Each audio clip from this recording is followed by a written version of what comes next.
complex. Evacuations underway in the South Sound. Emergency crews are asking hundreds of people to leave their homes after Tacoma Power increased the water flow from the LeGrand Dam.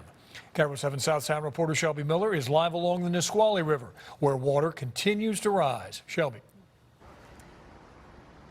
Yeah, Steve, it has been rising all day. And if you see behind me, look at how fast this river is moving. It is sending these giant tree trunks right down the river. Over here, you can see that residents brought sandbags that they've stacked up. They're trying to keep the floodwaters from getting even closer to their apartment complex. But Thurston County emergency crews say 1,000 people, close to 1,000, need to be ready to leave their homes. Looking out at the rapidly rising Nisqually River, James Good can't believe his eyes. It's pretty crazy. I'd say on a scale from 1 to 10, it's got to be like a 9. He lives at Riverside Manor. The apartment complex is nestled in the Nisqually Delta, right in the heart of the flood evacuation zone. Everybody outside panicking. I got to get all my stuff. People rush to grab their belongings, shoving suitcases into cars and piling trash bags into trunks. Oh, yeah. This is really nerve-wracking. Getting clothes. I grabbed my TV. I got my PlayStation 4. Thursday afternoon, Tacoma Power increased the water flow from the LeGrand Dam in Eatonville to 17,000 cubic feet per second, causing the Nisqually River to flood. They're trying to maintain the reservoir capacity so that they have the ability to take in more water because they have water coming in from the 2 rivers that feed the dam. Thurston County Sheriff's Office! Thurston County deputies went door to door, handing out bright red evacuation notices and telling people to leave immediately. If they choose to stay, they stay at their own risk. We can't guarantee their safety. First responders are ready. Lacey Fire hauled out their rescue boat. County crews block sections of 6th Avenue, where water is mounting by the minute. Patrick Perkins knows how badly the Nisqually can flood. 95 covered the whole building. And I'm afraid of that. His family is preparing for the worst. Almost every year somebody died in this river, so it's just, you never know if you stay here, you might get swept, so you might as well just get out and then run. And these are the notices that deputies went around handing out door to door today. These are the ones that residents really need to pay attention to because they say conditions out here can get dangerous. There is a shelter that is set up. It's the Gwynwood Camp and Conference Center. That is in Lacey. It is pet friendly. It opened up at 4 and it could be open through the weekend because this evacuation could last through Saturday. Reporting live in Olympia, Shelby Miller, KIRO 7 News. Oh, those logs moving behind you. Unbelievable, Shelby. So much uncertainty tonight. Now, it is no different in Carnation, where the water is still rising there. And KIRO 7's Graham Johnson headed out there. What have you found, Graham?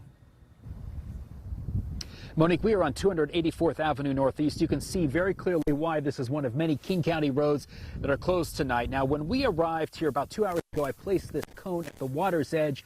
That's now deeper than I'm willing to go, and you can see how far up the water is now coming. I've been in touch with Chief Meteorologist Morgan Palmer, who tells me that the Snoqualmie River at Carnation won't crest until 10 o'clock tomorrow morning with a projected level of 58.6 feet. That is the highest since December 2015, so this is serious stuff. And as this water rises, so does the anxiety.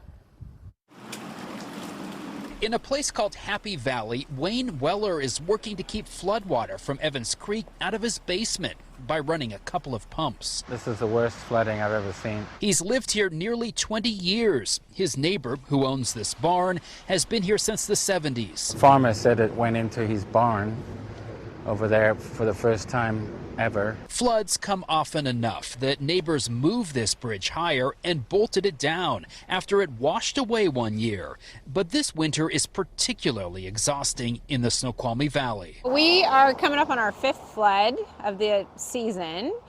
We just had a flood last week. Rosie Smith of Carnation Farms tells us they're still not dried out from the last flood. And now the water is rising again. It's the anxiety and stress I think people don't realize that farmers go through just building up to a flood. Tomorrow, this will all be water. There's not really anything we can do. One thing that's helping is a new network of flood gauges set up by the Snoqualmie Valley Preservation Alliance, which helps farmers more accurately predict the severity of a flood. We'll prepare accordingly. So you don't over-prepare or under-prepare. Correct. One way you can help farmers is to buy their winter food. In fact, the farm stand at Carnation Farms is open all year. If you take a look here at this guardrail, you can see some of the stuff that's left behind from the last flood again just a week ago. Now, some of the areas of this valley are now become absolute islands in this flood. The only access is by boat. We're working on that for when we see you again at 6. Live near Carnation, Graham Johnson, Cairo 7 News. In Pierce County, the White River School District shut down all classes and sent students home early because of flooding and road closures. You can see what drivers faced in Wilkeson along State Route 165. Those lanes there covered in floodwaters and more rain still coming down. I'm a little bit nervous just due to, the trees and all the rain that we had, and seeing the flooding and seeing how people are having problems with, going in and out of their commute. It's kind of sad. Crews are keeping a close eye on State Route 165, which connects Wilkeson and Carbonado, as well as the bridge between Burnett and Buckley. No word yet if classes in the White River School District will resume tomorrow.